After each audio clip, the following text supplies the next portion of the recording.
Лазар Нанев е судија во Кавадарци веќе 15 години. Важи за еден од ретките делители на правдата кој ги критикуваше состојбите во судството во изминатите години. Но оваа снимка од четвртокот е до првите луѓе на ресорот Правда. Веќе препознатлив за јавноста, тој е човекот што ја водеше истрагата која утврди дека во скопскиот кривичен и во Врховниот суд наместо автоматски предмети се делеле на рака. Помалку е познат фактот дека судијата Нанев беше и најдобро рангиран кандидат при неодамнешниот избор за судија во апелациониот суд во Скопје. Досега најголемиот број бодови по автоматизам значеше и избор или напредување. Но судскиот совет ја смени праксата и наместо Нанев ја избра третата на ранг листата Тања Милева. Факт е дека судијката од Велес има добри оценки, но факт е и дека е сопруга на Игор Милев, член на Државната изборна комисија од редовите на СДСМ. Судијата Нанев во писмена изјава за 360 степени обвинува дека политиката вмешала прсти во изборот, а истиот состав на судскиот совет во минатото не го напредувал со образложение дека не е најдобро рангиран според бодовите. Кога претходно барав образложение за причините кога не сум бил биран во повисок суд, одговорот беше дека според законот за судови, за судија во повисок суд се бира судија кој е прворангиран со најголем број на бодови, а јас не сум бил прворангиран. Но сега, кога сум прворангиран, важат некои други само за нив познати критериуми. Очигледно, судскиот совет имал потреба некому да се одолжи, според тефтерче, или овој пат електронска или друг вид на комуникација, како нов напредок во работата. Јавниот крик на Нанев не е единствениот по последните унапредувања од судскиот совет. Изборот реши да не го премолчи и судијата Бетим Јахја, кој беше најдобро оценет кандидат за председател на Основниот суд во Тетово. Но судскиот совет без објаснување го прескокна и за прв човек на Тетовскиот суд го избра четвртиот на листата Хасан Асани. Не е во прашање дали јас како индивидуален кандидат сум оштетен или не. Најважно е да се потенцира дека во конкретниот случај Судскиот совет на Република Македонија одстапува од законски пропишаните услови и критериуми за избор на председател на суд и при тоа не ја образложува одлуката за избор врз основа на кои услови и критериуми е донесена.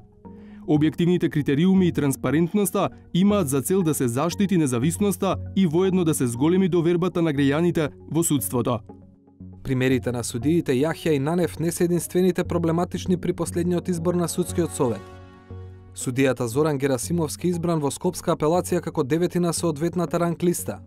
Опозицијата обвини дека причината за тоа е што е кум на функционерот СДСМ. Судијата Африн Фидани беше избран за судија во Врховниот суд. Според пишувањата на порталот Сведок, неговиот брат е правобранител во Гостивар, предложен од ДУИ. По кои критериуми се избраа судиите кои беа избрани, не е прашање што се поставува само внатре судската фела.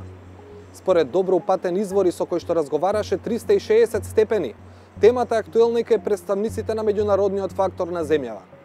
Бидејќи изборот доаѓа во период кога Македонија дава силни ветувања и заложби за реформи во правосудниот сектор, кои во крајна линија треба да гарантираат дека извршната власт нема да меша прсти во судството. Зошто последниот избор крена толку прашина? Унапредувањето на судиите во Македонија се врши според два закона. Одредбите во Законот за судски совет предвидуваат повеќе критериуми при унапредувањето, како стручно знаење, однос кон работата, угледот и друго. Но во Законот за судовите, кој е системски закон и е надреден над Законот за судскиот совет, е предвидено дека при избор на председател на суд или при избор во повисок суд се бира судијата кој е оценет со највисока позитивна оцена и во однос на другите пријавени лица има добиено најголем број бодови. Во минатото судскиот совет правеше дури и вонредни оценувања пред одредени избори за повисоки позиции. Таквите чекори беа толкувани како јасна намера на врвот на ранг листата да исплива посакуваниот кандидат. Бодовите како единствен критериум ревносно ги бранеа и сегашниот и претходниот председател на судскиот совет, под изговор дека само така се гарантира објективност при унапредувањето на судиите.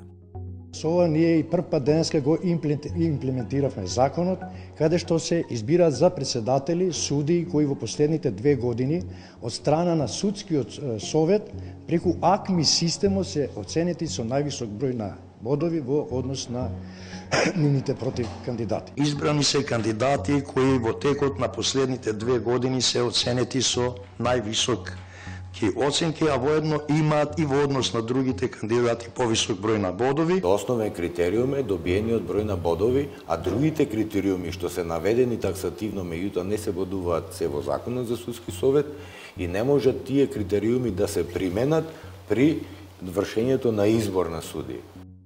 Како критериумите кои досега не можеа да се применат при избор и унапредување, наеднаш почнаа да се применуваат.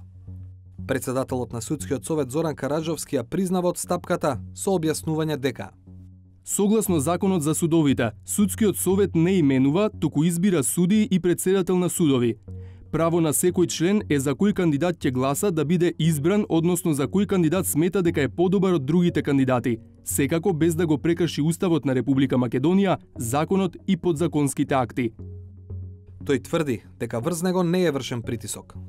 Се надевам дека истото се однесува и на сите останати членови на Судскиот совет на Република Македонија, иако изборот на одделни кандидати за судии или за председатели на судови и за мене не беа прифатливи, но го добија потребното мнозинство и изборот беше извршен.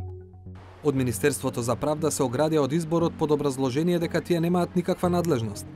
И министерот Билен Салји и заменик министерот Оливер Ристовски ги отфрлија инсинуациите за какво било влијание во работата на Судскиот совет. За реакциите и сомнежите по последниот избор се свесни во Сдруженијето на судиите. Председателот Джемали Саити сепак не сака да избрзува со заклучок. Која е причината што Судскиот совет постапи така како што постапи?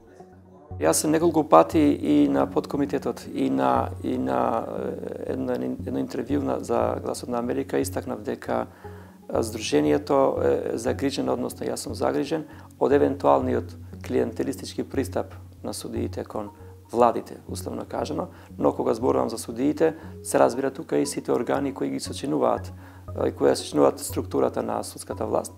Причините би можеле да бидат различни.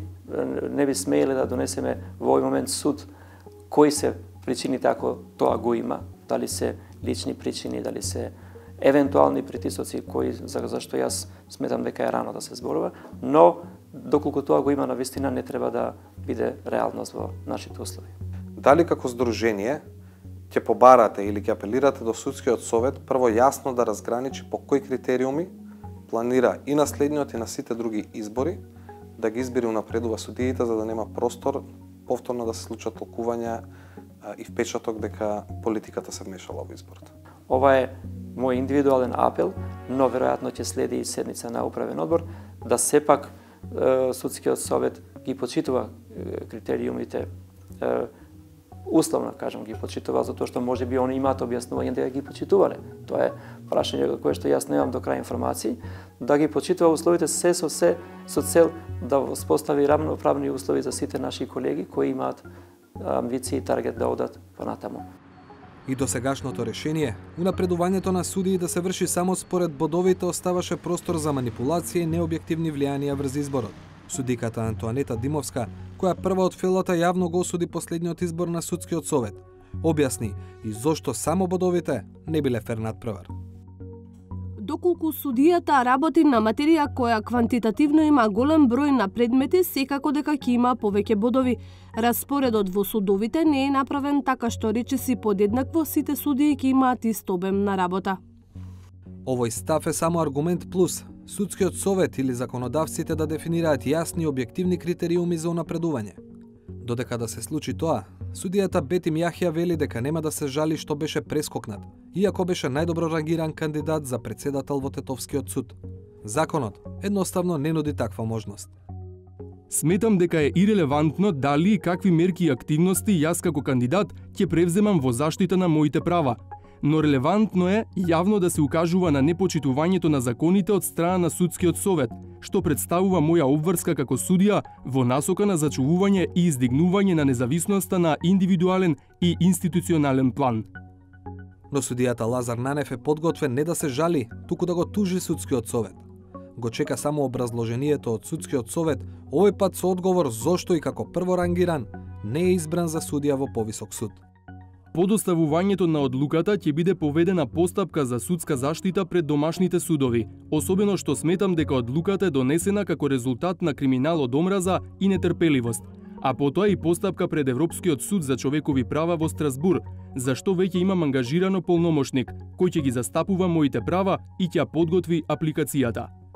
Не е исклучено гласот против последниот избор на судскиот совет да го кренат и други судии, бидејќи, освен што на некои позиции беа избрани кадри кои немаа најголем број бодови, а имаа релации со луѓе блиски до владеачките партии, на други места, од неразбирливи причини, воопшто не беше извршен избор, иако имаше соодветно рангирани кандидати.